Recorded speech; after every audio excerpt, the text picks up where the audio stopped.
Hello, and on this episode of the Mortgage and Protection Podcast, we have Paul here from Henchurch Lane to talk all about how the mortgage process works if you are self-employed and a first-time buyer. It's great to chat with you again, Paul. How's it all going? Very well, thank you, Tessa. How are you? Oh, good. I'm glad to hear that. So, yes, all good too. Thank you. So, Good. let's get straight into these questions that we've got here. We've got quite a few here on this episode or for this episode, haven't we? Yep, we have indeed. Right, let's get straight into them then. So, first of all, we've got a combined question. So, how does getting a mortgage as someone who is self employed and a first time buyer work? And is this difficult? Okay, so it's difficult to get a mortgage as a self-employed person in general, or at least in comparison to, let's say, other employment types like PAYE, for argument's sakes.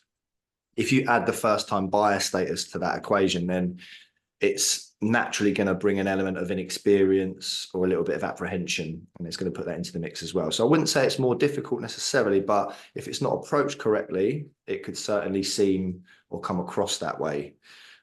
So there is a little bit more pressure on the whole situation, I would say, in general, yeah.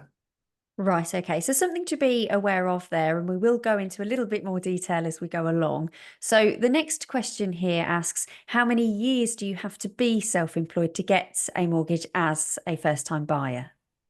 1 year. So options for mortgages with people that are self-employed, in terms of the amount of accounts they've got, it's going to start from the point you have one set of accounts. Anyone that says you need two, or even in some instances, people say that you need 3 years worth of trading, then they're simply misinformed. Whether or not you can get the mortgage that you want with the first set of accounts, that's a different matter altogether. And that's going to depend on a lot of factors. So the size of your deposit, your credit status, and how well your first year within that self-employed role has gone. But being a first-time buyer doesn't change the self-employment requirements at all. Right, okay, which is good news there, and hopefully that sounds reassuring. So, the next question is always a popular one, but in this case, how much can I borrow for a mortgage if I'm self employed and a first time buyer? Right. Yeah, a popular question and a long-winded one Mm. nonetheless. So how much a lender is actually going to loan you is calculated pretty much using a consistent blueprint. So you're going to take your annual income figure and you're going to apply a multiple to it, which will likely be somewhere between 4 and 6 times your income. Then once you've got that figure, you're going to add into that your committed expenditure. So things like loans, credit cards, childcare costs, things like that. And that's going to chip away at that figure until you're left with your maximum loan. Now, luckily, there are schemes, or there are lenders, let's say, who have recently come to the market with schemes, and they're enhanced affordability schemes for first-time buyers specifically. So there is a possibility, that the multiple, that sort of between 4 and 6 multiple that I was talking about, that's going to be applied to your income could actually be a little bit higher as a first-time buyer. Now, of course, there are going to be other bits of criteria that you're going to need to hit, and that's going to depend on what lender you go to and what specific scheme that you're approaching. So what I would say is just make sure that you're speaking to someone who's got access to all the lenders so that you can actually entertain those schemes rather than just, one or maybe even none of them. So yes, securing your first mortgage from an affordability perspective has recently become a little bit easier in some instances. Right, okay. Well, that's great news there, and it's great to hear that there is some options available. Now for some more calculations then. So I don't know whether you've got anything else to add with this next question. So Okay. how is a mortgage calculated for a self-employed first-time buyer in the UK? Okay. So how do you determine what your annual income figure is, I suppose, is the question. So from a self-employed perspective, you're not going to have an annual salary. So what figure do you put into the calculator to start with if your income's fluctuating year to year, for argument's sake? So I think that's the sort of route people are going with that question. Yes, yeah. So if we look at someone with one set of accounts in isolation to begin with, that's going to be a good place to start. You'll only really have one figure. You've submitted your accounts to HMRC once.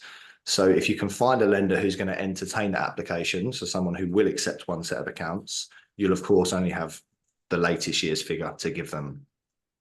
So if you've got that, you could be a sole trader, so you've got obviously you've got profit from self-employment. That's the figure that you can use. But if you're a limited company director, you can actually use your salary and your dividends for that year, or you could even use your salary and your share of the net profit for that year as well. So there are three different ways a self-employed person might arrive at that figure. But once you've got that figure, that's obviously what you're going to punch into the calculator. If you've been trading for 2 years, however, each lender is going to approach the scenario differently. So you'll now have two figures, one from year one and the second obviously from year two. Some lenders are going to average them out if they're on an upward trend, and some are going to take the latest year in isolation, as long as there's a strong argument that the trend, the upward trend is likely to continue. But all of them will likely take the latest year if it's on a downward trend.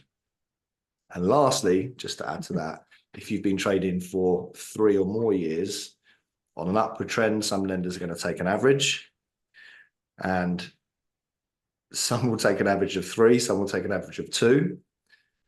And obviously, if it's on a downward trend, they're going to take the latest year. So it's really complex in terms of, depending on what lender you go to, what your specific situation is. And every lender will give you a completely different figure depending on your particular circumstances. So it's good to have access to all of those to make sure you're getting the best option for you, really. Yes, definitely. Well, lots there to take in. Thank you for Really explaining difficult to that. explain without Yeah. overcomplicating it. But yeah, that's just the way the mortgage market is, I'm afraid. Yeah, well, really clearly explained there. So hopefully that is making sense to anybody watching this, listening to this. Let's continue then. So people would like to know, what documents do I need to apply for a self-employed first-time buyer mortgage? So how do I prove my income?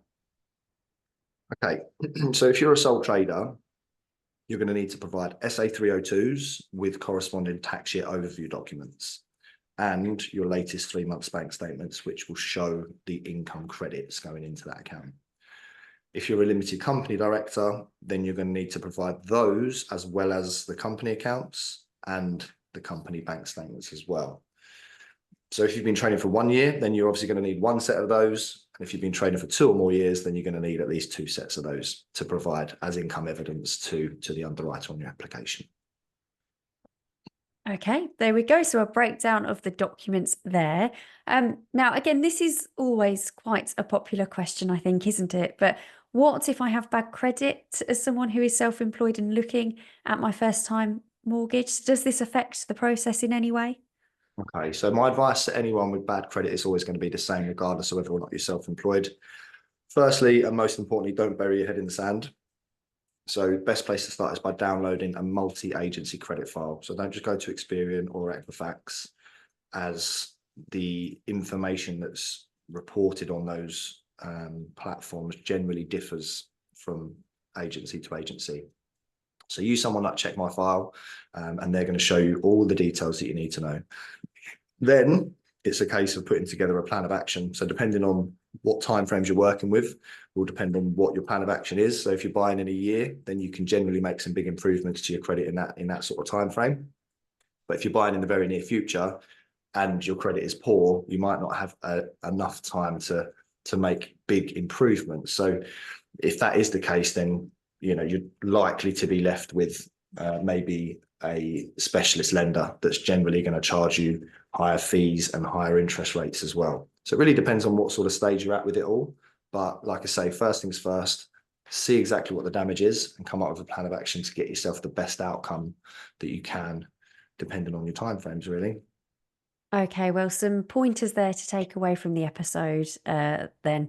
Now, let's move on. This actually leads on, really. So how can I improve my chances of getting a mortgage as someone who is self-employed and a first-time buyer? So do you have any more top tips? Yeah, okay. So 3 things that I would normally focus on if you are self-employed and, if you're looking to get on the property ladder in general, really. The biggest one is deposit. So the bigger the deposit, the easier your situation is going to be. This can also be something that can be increased by maybe a gift if you're lucky enough to have a family member who is willing to assist you in the matter as well. Getting your credit in check. So obviously what we just touched on there, paying your commitments on time, having generally good conduct with your finances. So keeping inside agreements with creditors, and not going over your overdraft and things like that. All of those things are going to really go in your favor when it comes to applying for the mortgage.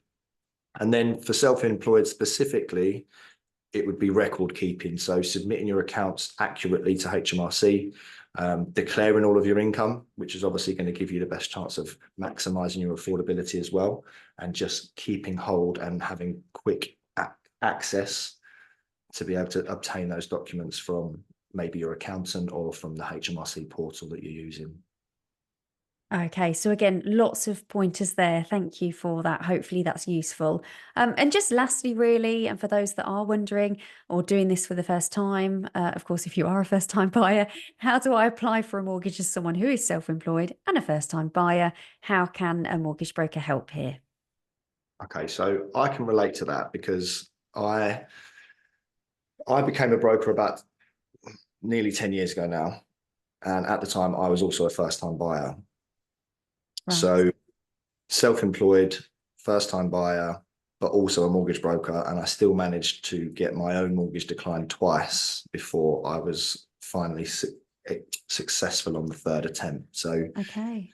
hopefully that kind of explains if someone that's qualified and has been doing the job a while can actually struggle, it shows that it can be tough.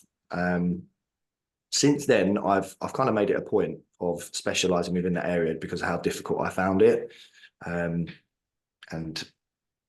we've sort of gone down that route as a company and niched into the self-employed market, which is why we struggle a lot less with placing self-employed mortgages now. But we still come across it all the time with people that are in a similar position that have tried to secure a mortgage with other brokers. And generally speaking, if they haven't got that sort of knowledge and they're not versed in that area, it can be really difficult. So it's crucial that you speak to someone who knows self-employed mortgages inside out, I would say. So it's going to make your life a lot easier than if you took a different approach to it. And that's effectively what I'd wrap it up with. Make sure you're speaking to someone who's just got the experience in that specific area. And don't make your life any more difficult than it needs to be. Okay, there we go. Well, hopefully that does sound reassuring there. You've had first-hand experience. So thank you for that. And yes, hopefully that has proved useful to anybody watching this, listening to this. And Paul, I'm sure we'll catch you on another episode soon. I'm sure we will. Thank you for your time, Tessa.